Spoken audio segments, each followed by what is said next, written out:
दर्शकों, जल्द ही हम अगस्त के महीने में प्रवेश करेंगे और हम हाजिर आपके सामने मासिक राशि फलादेश की श्रृंखला के साथ। और हमने अब तक आपको 5 राशियों के बारे में अलग अलग वीडियो में बता चुके हैं और आज की इस वीडियो में हम चर्चा करेंगे हमारी छठी राशि कन्या राशि के बारे में।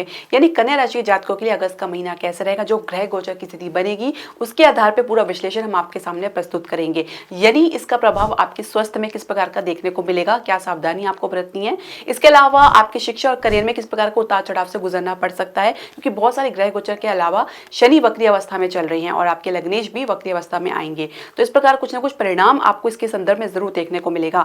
इसके अलावा आपके कार्य क्षेत्र में किस प्रकार का माहौल रहेगा वो हम समझेंगे। प्रेम संबंध यानी लव रिलेशनशिप के लिए अगस्त का महीना कैसे जाएगा, साथ ही विवाहित दंपत्ति के लिए हम समझेंगे कि उनके लिए कैसा रहेगा। संतान प्राप्ति के लिए क्या मार्ग सुगम रहेंगे, संतान से किस प्रकार का स्वभाव या व्यवहार आपको देखने को मिलेगा, साथ ही कुछ प्रमाणिक ज्योतिषीय उपाय। तो वीडियो के अंत तक जरूर बने रहे। तो दर्शकों, आपका अगर हम जानकारी आपको दे तो इसके आधार पर आप देख सकते हैं कि आपकी जन्म राशि है या लगन है, उसके अनुसार आप ये गोचर की स्थिति देख सकते हैं। तो हरे कृष्ण दर्शकों, वैदिक एस्ट्रोगेद में आपका स्वागत है। मैं ज्योतिष आचार्य पूजा। तो जैसे मैंने बताया कि आप अपनी जन्म राशि लगन के अनुसार देख सकते हैं जो ग्रह गोचर की स्थिति शुरुआत में बनने जा रही है वो कि इस प्रकार है। लग्नेश बुध शुक्र के साथ द्वादश भाव में जो आपके लियो यानी सिंह राशि में गोचर कर रही है। इसके अलावा केतु आपके लगन में कन्या राशि में गोचर कर रहे हैं। राहु आपके सप्तम भाव में मीन राशि में गोचर कर रही हैं। शनि आपके पंचम भाव के स्वामी होकर छठे भाव में अपनी ही राशि कुंभ राशि में गोचर कर रहे हैं। यहाँ पे शनि वक्री अवस्था में है। इसके अलावा मंगल बृहस्पति के साथ आपके नवम भाव भाग्य के स्थान पे गोचर कर रही है वृषभ राशि में। इसके अलावा सूर्य आपके एकादश भाव में कर्क राशि में गोचर कर रहे हैं। तो ये ग्रह गोचर की स्थिति आप शुरुआत में देख सकते हैं। अब इसमें कुछ परिवर्तन आपको देखने को मिलेगा, जैसे कि 5 अगस्त को बुध जो है वक्री अवस्था में आ जाएंगे। सूर्य 16 अगस्त को आपके द्वादश भाव अपनी राशि सिंह राशि में प्रवेश कर जाएंगे। यहाँ पे बुध और शुक्र के साथ युति बनाएंगे। इसके अलावा बुध आपके लग्नेश पुनः राशि परिवर्तन करेंगे, नहीं पीछे आ जाएंगे। ये 22 अगस्त को ये कर्क राशि में वक्री अवस्था में रहते हुए प्रवेश कर जाएंगे। इसके अलावा शुक्र राशि परिवर्तन करके 25 अगस्त को कन्या राशि यानी आपके लगन में प्रवेश कर जाएंगे। यहाँ पे केतु के साथ युति बनाएंगे। यहाँ पे शुक्र जो है नीच के हो जाएंगे। इसके अलावा 26 अगस्त को मंगल अपना राशि परिवर्तन करेंगे और मिथुन राशि में प्रवेश कर जाएंगे, जो कि आपके दशम भाव की राशि है। इसके अलावा 29 अगस्त को आपके लग्नेश बुध एकादश भाव में गोचर करते हुए मार्गी हो जाएंगे, यानी वक्री अवस्था से बाहर हो जाएंगे। तो बहुत ही कम समय के लिए आपके लग्नेश जो है वक्री अवस्था में रहेंगे। तो ये परिणाम आपको क्या देंगे वो हम समझेंगे, लेकिन शुरुआत करने से पहले मैं आपसे एक निवेदन करना चाहूंगी कि आप हमारे चैनल को सब्सक्राइब करें, बेल नोटिफिकेशन जरूर प्रेस करें। इसके अलावा आप हमारे चैनल को लाइक और शेयर जरूर करें। तो स्वास्थ्य से यदि हम शुरुआत करें तो देखिए, स्वास्थ्य में आपको थोड़ा सा कह सकते हैं कि आपको ध्यान रखना पड़ेगा। एक तो राहु और केतु आपके लगन और सप्तम भाव में गोचर कर रहे हैं। शनि आपके पंचम भाव के स्वामी होके वक्री अवस्था में छठे भाव में गोचर करें। छठा भाव रोग रिपु ऋण का होता है। तो यहाँ पे जो भी आपकी समस्या है उसमें काफी आप कह सकते हैं कि ढीलापन देखा जा सकता है। रिकवरी होने में भी समय लग सकता है, या कोई पुरानी समस्या बार बार आपको परेशान कर सकती है। खासकर बात से रिलेटेड प्रॉब्लम यानी ब्लोटिंग की समस्या, गैस की समस्या देखी जा सकती है, जिसकी वजह से पित्त की समस्या भी बढ़ सकती है। तो खान पान को उचित रखें। इसके अलावा आप जितना वॉक कर सकते हैं, जितना आप चलेंगे उतना आपके लिए अच्छा रहेगा। एक शनि का भी एक बेहतरीन उपाय है। इसके अलावा जैसे मैंने बताया, केतु आपके लगन में गोचर कर रहे हैं, राहु आपके सप्तम भाव में गोचर कर रहे हैं। तो कहीं ना कहीं आप अपनी सेहत को लेकर, अपने स्वास्थ्य को लेकर कोई लापरवाही कर सकते हैं। एक तो आपकी मति भ्रम की समस्या देखी जा सकती है, एक डिटैचमेंट की समस्या देखी जा सकती है, मन खिन्न होने की समस्या देखी जा सकती है, जहाँ पे लोगों के प्रति आपका जो भी आपकी अपेक्षा है वो पूरी ना होने की वजह से आप एक डिटैचमेंट की स्थिति में आ सकते हैं, मन उच्चाटन की स्थिति में आप आ सकते हैं।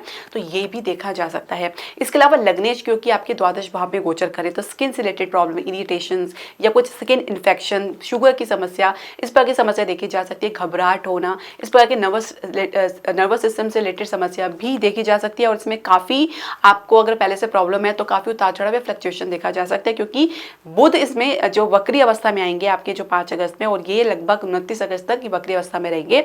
तो यहाँ पे कुछ रिकवरी होने में दिक्कतों का सामना करना पड़ सकता है, संघर्ष की स्थिति देखी जा सकती है। लेकिन जैसे ही आपके बुध मार्गी होंगे और एकादश भाव में रहेंगे तो कुछ लाभ भी आपको फिर देखना शुरू होगा। पर क्योंकि राहु केतु आपके लगन और सप्तम भाव में गोचर कर, तो निश्चित तौर से इसके संदर्भ में आपको काफी सावधानी बरतनी है, और हो सके तो आप राहु केतु का उपाय करें, जो हम वीडियो के अंत में हम डिस्कस करेंगे। शिक्षा करियर के लिए कैसे रहेगा कन्या राशि के जातकों के लिए अगस्त का महीना? देखिए, पंचम भाव के स्वामी जो शनि है वक्री अवस्था में आगे हैं, आपके छठे भाव में है। तो रिजल्ट में थोड़ा स्लो देख सकते हैं, प्रोग्रेस में स्लो देख सकते हैं। आप अपनी पढ़ाई को थोड़ा सा कह सकते हैं कि उसको आप कैजुअली ले सकते हैं, या कुछ कह सकते हैं कुछ लापरवाही कर सकते हैं। सकते हैं। इसके अलावा जो परिणाम आप प्राप्त करना चाहते हो उसमें भी कमी देख सकते हैं, जिसकी वजह से आपका मन जो है नीरसता से भरा रह सकता है, ये दिलचस्पी में कमी देखी जा सकती है। इसके अलावा कंपटीशन में भी काफी उतार चढ़ाव से गुजरना पड़ सकता है, बहुत प्रयास के बाद ही कुछ सफलता देखने को मिल सकती है, काफी विघ्नों का सामना करना पड़ सकता है, रुकावटों का सामना करना पड़ सकता है। इसके अलावा अगर आप कैंपस प्लेसमेंट के लिए प्रयास कर रहे हैं तो निश्चित तौर से भाग्य का सपोर्ट आपको देखने को मिलेगा। साथ ही मंगल भी यहाँ पे विराजमान है बृहस्पति के साथ, तो हो सकता है स्थान से बाहर कोई आपको इंटर्नशिप का ऑफर या नौकरी की शुरुआत का ऑफर आपको देखने को मिले। इसके अलावा विदेश के लिए अगर प्रयास कर रहे हैं तो कुछ आपको समस्या का सामना करना पड़ सकता है। ये आप कह सकते हैं कि जैसे ही आपके लग्नेश 22 तारीख को आपके कर्क राशि में प्रवेश करेंगे एकादश भाव में वक्री अवस्था में रहेंगे, तो कुछ मार्ग आपके खुलेंगे, पूरी तरीके से नहीं लेकिन धीरे धीरे आप इसमें और भी सुधार देखने को मिलेगा। खासकर मास के अंत तक आते आते कह सकते हैं कुछ अच्छी सफलता आपको जरूर देखने को मिल सकती है। लेकिन कुल मिला के आपको अपना धीरज नहीं खोना है, हताश नहीं होना और कॉन्फिडेंट बना के रखना है, क्योंकि करियर की शुरुआत आप करने जा रहे हैं तो काफी चैलेंजेस का सामना करना पड़ सकता है, चुनौतियों का सामना करना पड़ सकता है। यहाँ पे गौरतलब बात यह है कि दशमेश बुध जो है आपके द्वादश भाव में गोचर कर रहे हैं, तो कुछ आप कह सकते हैं हानि देख सकते हैं। आप जिस प्रोफाइल के आधार पर चुने जा रहे हैं वहां पे आपको जो काम दिया जा सकता है, जो भी जिम्मेदारी आपको दी जा सकती है वो आपके प्रोफाइल से विपरीत हो सकती है, तो ये भी कुछ चुनौती देखी जा सकती है। इसके अलावा कुछ संघर्ष की स्थिति देखी जा सकती है जहाँ पे आपको काम करने में दिक्कतों का सामना करना पड़ सकता है, या कुछ माहौल या परिस्थिति इस प्रकार की ऐसी होगी जहाँ पे खुद को आप एडजस्ट नहीं कर पाएंगे, कुछ इस प्रकार भी देख सकते हैं। तो कहीं ना कहीं इसके आधार पर कुछ जल्दबाजी में निर्णय भी ले सकते हैं आप, क्योंकि जब आपके लग्नेश जो स्लो मोशन में होते हुए भी आप पीछे की तरफ आएंगे, पीछे की गति करेंगे, यानी आपके एकादश भाव में पुनः कर्क राशि में प्रवेश करेंगे, तो कह सकते हैं स्टेबिलिटी में यानी ठहराव में कुछ कमी देखी जा सकती है। नौकरी को लेकर आप थोड़ा कैजुअल हो सकते हैं, कुछ कह सकते हैं केयरलेस हो सकते हैं, लापरवाह हो सकते हैं और एक झटके में डिसीजन ले सकते हैं, क्योंकि बहुत जल्दी आपका मन हर जगह से उचाट हो सकता है, क्योंकि केतु की एनर्जी आपके लग्न में बैठकर कुछ इस प्रकार का परिणाम देख सकती है, तो जिसके कारण आप आगे चल के पछता भी सकते हैं, क्योंकि बहुत से ऐसे मौके हैं जो आप कह सकते हैं गंवा सकते हैं, चूक सकते हैं।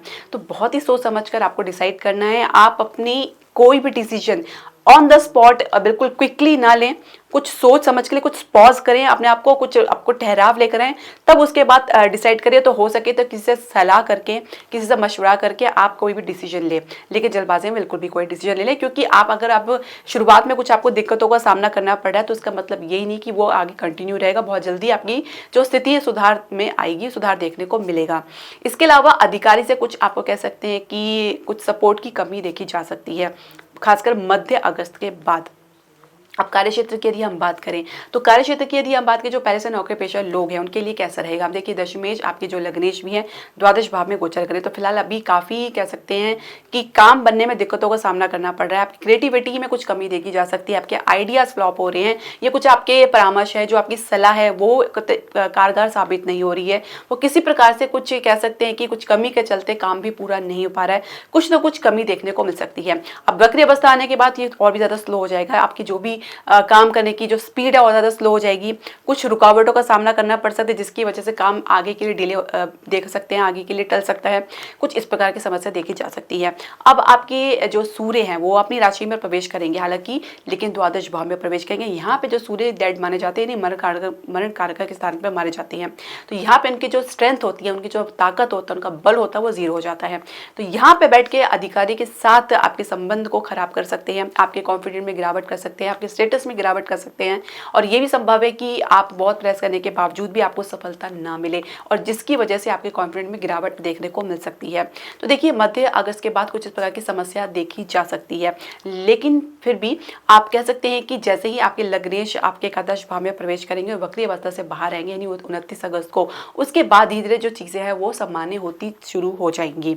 तो आपको हताश निराश नहीं होना है, कुछ टेम्परेरी है, अस्थायी समस्या का से गुजरना पड़ सकता है, कुछ चैलेंजेस है, कुछ चुनौती है, इससे आपको सामना करना पड़ सकता है।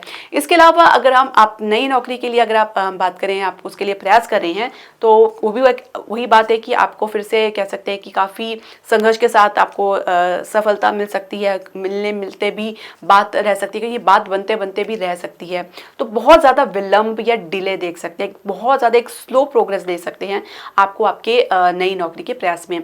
अब आप प्रमोशन की ग्रोथ की अगर हम बात करें तो आप कह सकते हैं कि अगस्त के बाद ही कुछ बात बनती नजर आ रही है, उससे पहले तो कुछ बनता नजर नहीं आ रहा है। इसके अलावा शुक्र आपके जब लगन में प्रवेश करेंगे, यानी जैसे 25 अगस्त को कन्या राशि में शुक्र प्रवेश करेंगे, केतु के साथ युति बनाएंगे, साथ ही यहाँ पे शुक्र नीच के हो जाएंगे, तो कह सकते हैं कि कहीं ना कहीं आपके क्रिएटिविटी में कुछ कह सकते हैं कमी देखी जा सकती है, गिरावट देखी जा सकती है, कुछ कॉन्फिडेंट में कमी के चलते आपके काम में परफॉर्मेंस में भी कमी देखी जा सकती है। खासकर यदि आप आर्ट से, डिज़ाइनिंग के क्षेत्र से, लग्जरी आइटम के क्षेत्र से या कुछ ब्यूटी इंडस्ट्री से अगर आप जुड़े हैं तो इससे रिलेटेड कुछ काम है, फैशन इंडस्ट्री से हैं, तो इसमें कुछ आपको संघर्ष का स्थिति देखी जा सकती है। आपके काम को रिजेक्ट किया जा सकता है, ये काम पूरा होने में कह सकते हैं दिक्कतों का सामना करना पड़ सकता है।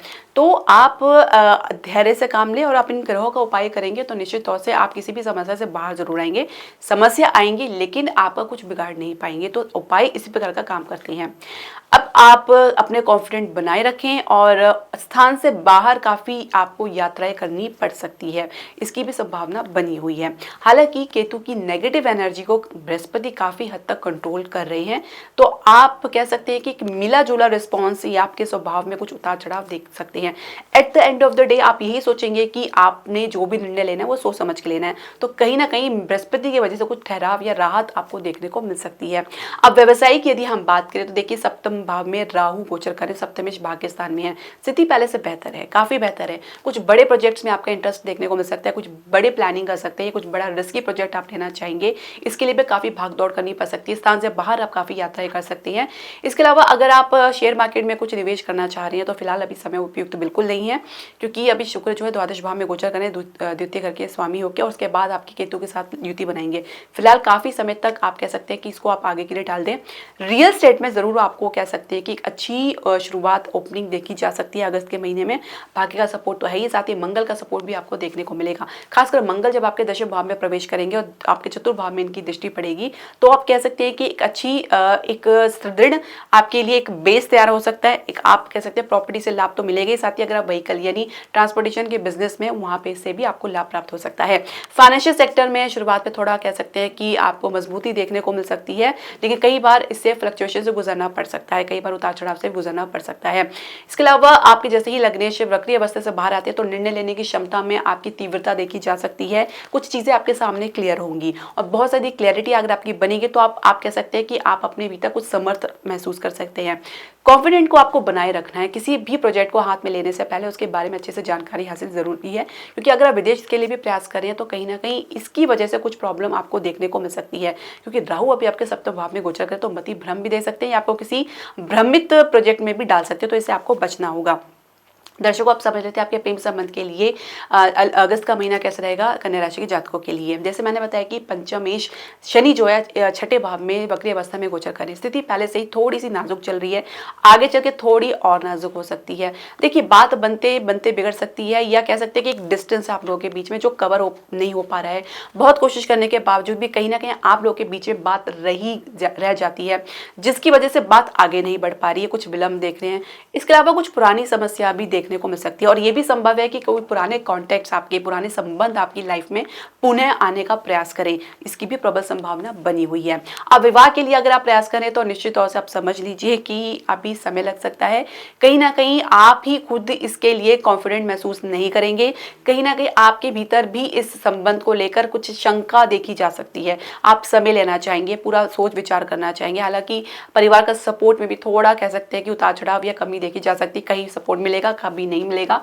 और इसके अलावा शुक्र जैसे ही आपके लग्न में प्रवेश करेंगे तो भी कह सकते हैं कि बात फिलहाल बनती नजर नहीं आ रही। अगर विवाह की चर्चा वैसे ही आपके परिवार में चल रही है तो फिलहाल अभी बात बनती नहीं नजर आएगी। कहीं ना कहीं आपकी तरफ से या दूसरी पार्टी की तरफ से कुछ ना कुछ कमी या कह सकते हैं कि विरोध देखा जा सकता है, किसी हद तक कह सकते हैं। इसके अलावा बात बनने में समय लग सकता है, तो आप कह सकते हैं कि फिलहाल अभी आपके लिए समय उपयुक्त नहीं है।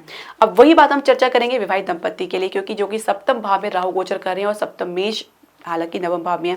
किंतु केतु और राहु की वजह से जो एक रस्साकशी आप लोगों के बीच में चल रही है, एक एनर्जी आप लोगों के बीच में ट्रैवल कर रही है, वो कहीं ना कहीं आपको डिस्टर्ब कर सकती है। जहां आप एक जिस एनर्जी में होते हैं वही विपरीत एनर्जी में आपके पार्टनर होते हैं, आपके जीवन साथी होते हैं, तो एक एनर्जी मिसमैच हो रही है। मैच होने में भी दिक्कतों का सामना करना पड़ रहा है। हालांकि बृहस्पति काफी हद तक आपके रिश्ते को आपको कंट्रोल करने का प्रयास कर रहे हैं।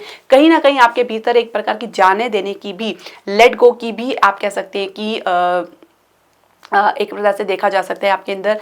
लेकिन फिर भी आपके पार्टनर का जो अपेक्षा है बहुत ज़्यादा हाई रह सकती है, बहुत ज़्यादा अपेक्षा आपके प्रति हाई रह सकती है, और जिसकी वजह से आप कह सकते हैं कि कोई ना कोई आपको दिक्कतों का सामना, एक एडजस्टमेंट में दिक्कतों का सामना करना पड़ सकता है, क्योंकि काफ़ी ट्राई करने के बावजूद भी एक सेटिस्फैक्शन की कमी आपके रिलेशनशिप में देखी जा सकती है। इसके अलावा कह सकते हैं कि राहु बार बार आपके रिलेशनशिप में बाधा डाल सकते हैं। कुछ मंगल की एनर्जी भी बृहस्पति के साथ मिलने की वजह से भी कहीं ना कहीं आपके भीतर तीव्रतापन, उतावलापन या कह सकते हैं अधिकतापन देखा जा सकता है। क्रोध की आप कह सकते हैं ज़्यादा देखा जा सकता है, तो जिसकी वजह से भी कुछ समस्याएं देखी जा सकती हैं। इसके अलावा आप अगर संतान प्राप्ति के प्रयास करें तो निश्चित तौर से संघर्ष काफ़ी लंबा आपको देखने को मिल सकता है। तो अभी फिलहाल बात बनते बनते में भी समय लग सकता है, और संतान से भी कुछ आपको ढीलापन या कुछ सुस्ती देखने को मिल सकती है, जहाँ पे आपको असंतोष देखना पड़ सकता है, जहाँ पे आप पूरी तरीके से सेटिस्फाई नहीं होंगे अपने संतान को लेकर। तो कुछ ना कुछ इसकी वजह से भी समस्या देखी जा सकती है। अब क्योंकि शनि वक्री अवस्था में है आपके पंचमेश होकर। दूसरी बात यह है कि केतु और जो राहु आपके लगन भाव में बैठे हैं, सप्तम भाव में बैठे, यानी सेंट्रल एरिया में बैठे हैं, तो कहीं ना कहीं इनकी वजह से दिक्कतों का सामना करना पड़ रहा है। और तीसरी बात यह कि आपकी लग्न जो अभी फिलहाल की जो पोजीशन है वो कमजोर रहेगी अगस्त के लास्ट तक। तो बहुत सोच समझ के रहना है, जल्दबाजी कोई नहीं करनी है, स्ट्रेस से दूर रहना है। हो सके तो मेडिटेशन करें, योगा करें। आप अपने लग्नेश का भी उपाय कर सकते हैं। आप प्रत्येक बुधवार को 21 दुर्वा घास जो है गणेश जी को अर्पित कर सकते हैं। ओम श्री गणेशाय नमः का जाप आप नित्य करें 108 बार। और बृहस्पति के लिए भी आप उपाय कर सकते हैं, आप पीली वस्तु का दान कर सकते हैं। यहाँ पे राहु केतु की एनर्जी को भी कंट्रोल करनी बहुत जरूरी है। अगर आप राहु केतु की दशा से चल रहे हैं तो आप गली के कुत्तों को भोजन करा सकते हैं, और केतु को काफी हद तक गणेश जी भी कंट्रोल करते हैं। जो आप उनका जाप कर रहे हैं वो भी उनके लिए भी फायदेमंद होगा। और राहु के लिए आप चाहे तो पक्षियों को दाना डाल सकते हैं। ये देखिए, दान और जाप ये कभी व्यर्थ नहीं जाते हैं। कहीं ना कहीं इसका रिजल्ट आपके जीवन में उस समय देखने को मिलता है जब आपको इसकी सबसे ज्यादा जरूरत रहती है। तो पूरी श्रद्धा, विश्वास और पेशेंस के साथ, धैर्य के साथ ये उपाय करते रहें। तो दर्शकों, आपके जो भी प्रश्न, सजेशन या राय है आप हमारे कमेंट बॉक्स में जरूर डालें। हरे कृष्णा।